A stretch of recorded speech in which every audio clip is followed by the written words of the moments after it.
வணக்கம். இன்னைக்கு இந்த ராசிபலன் பார்க்கறதுக்கு முன்னாடி நான் சில விஷயங்களை சொல்லணும். ஃபர்ஸ்ட் பாருங்க, எல்லாரோட ஜாதகத்துல ஒரு பர்த் டைமு பர்த் இயர் சரியா இருக்காது. நிறைய பேருக்கு டைம் கொஞ்சம் தப்பா இருக்கும். அந்த டைம்ல நம்ம ஜாதகம் பார்க்கறதுக்காக கை ரேகை வச்சுதான் பார்க்கணும். நம்ம கையிலே கூட ராசிகள் இருக்கு, 12 ராசிகள் இருக்கு, கிரகங்கள் இருக்கு.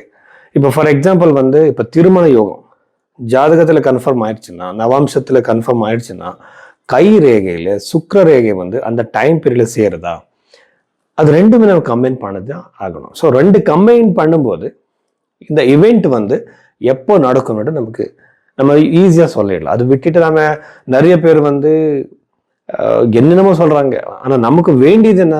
நம்ம திருமணம் எப்போ நடக்கும், பரிகாரமோ அதெல்லாம் விடுங்க, செகண்டரி. ஆனா அந்த இவெண்ட் எப்போ நடக்கும் அது இம்பார்ட்டண்ட்டாக நம்ம கண்டுபிடிக்கிறதுக்காக கை ரேகை, ஜாதகம், நவாம்ச குண்டலி இது எல்லாமே பார்க்கணும். யூஸ்வலா நான் பிரஷ்ன சாஸ்திரமும் பார்க்குறேன். அந்த பிரஷ்ன சாஸ்திரம் பார்க்கும்போது அங்கே ஒரு கம்பைன் ஆயிடுச்சுன்னா, ஒரே ரிசல்ட் வந்துருச்சுன்னா கண்டிப்பா அந்த ஈவெண்ட் இந்த டைம்ல நடக்கணும்னு நான் சொல்லலாம். ஸோ அதுக்காக நீங்க பைரவி ஆஸ்ட்ரோல நீங்க இந்த கன்சல்டேஷன் எடுத்துக்கலாம்.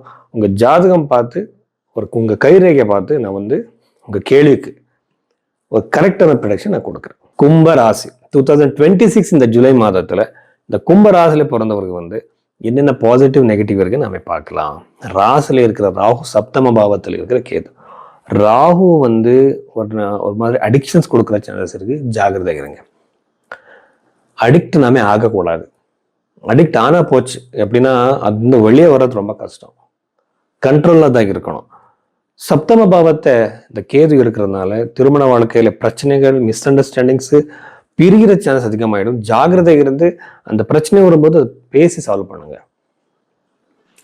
சதுர்த்த பாவத்துல இருக்கிற குஜன்னால உங்களோட தம்பிகளுக்கு ப்ராப்பர்ட்டி வாங்குற யோகம் அதிகமாயிடும். ப்ராப்பர்ட்டி வாங்குறதுக்கு உங்களுக்கு மனசு இருந்தா நீங்க ரொம்ப தூரம் சுத்தணும்.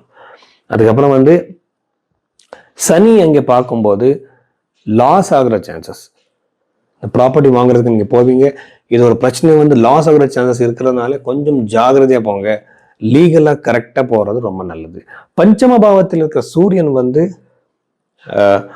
உங்களுக்கு சந்தான யோகம் கொடுக்குற அதிகமான யோகம் இருக்கு. ஷஷ்டியாதிபதி குருகிரகம் 6வது வீட்டுக்கு வரும்போது இது எப்படின்னா 6th கெட்டது கிடையாது. இது ஷஷ்டியான்னு சொன்னா அது டிஸ்பியூட் மட்டும் இல்லை, அது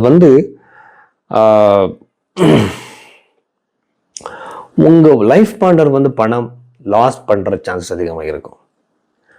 அதுக்கப்புறம் இந்த 6வது வீட்டுல இருக்கிற இந்த சுப கிரகங்கள்னால உங்களுக்கு இது உடம்பு வியாதி பிரச்சனை சரியாயிடும். அது எப்படின்னா ஒரு நல்ல ஹெல்த் கொடுக்குற பிளானட்ஸ் தான் இருக்கிறதுனால அது சரியாயிடும்.